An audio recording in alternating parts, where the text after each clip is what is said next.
Our primary occupation is not the job we do. Our primary occupation is to renew our mind until our mind accepts everything God says we are. In Romans 12 verse 2, it says, be not conformed to this world. It says, be ye transformed by the renewing of your mind, because there is a perfect will of God that you are supposed to manifest. If your mind is not renewed, you can never become anything God says you are. That's your primary occupation.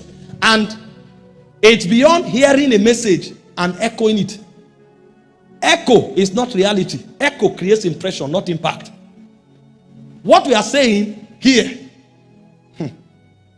you know, there is a way the man's consciousness is built. The man's consciousness is built such that it has an active consciousness and a passive consciousness, or a subconscious aspect. A man's true life is in his subconscious. As you are seated here now, let me give you an instance. If you hear a loud bang outside, your first response, I can assure you, will be fear. Before your brain begins to process what that sound is, who you are inside will respond before your brain responds. You hear a bang outside, fear, the fear that will hit you. If it is close, there will be chaos here. Before we say what is happening, some people will be standing at that door and they will start asking themselves how they got there. The reason is because that aspect of them that is not always expressive is the most powerful aspect of them. It is when things happen suddenly that you find their reality. As you are seated here now, if you come home and they just give you a bag full of money, you kick it, you think it's clothes. Maybe it's jeans they folded. You now opened it, you saw dollars.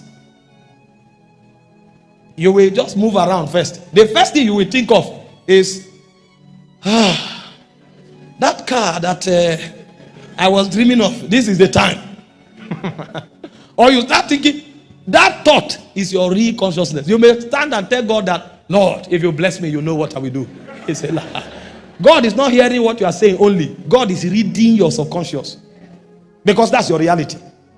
And so if you check your life carefully and you are a student of your spirit, roll back to 5 years ago, to 10 years ago, you will discover everything you are now is what your subconscious mind was 10 years ago. Nobody just appears. All of us are a product of a programming of our soul. And so Paul is teaching us that if we are hoping to manifest anything worthwhile, the first labor we must put on ground is to begin to reprogram our consciousness. And the way you reprogram your consciousness is through words and through pictures.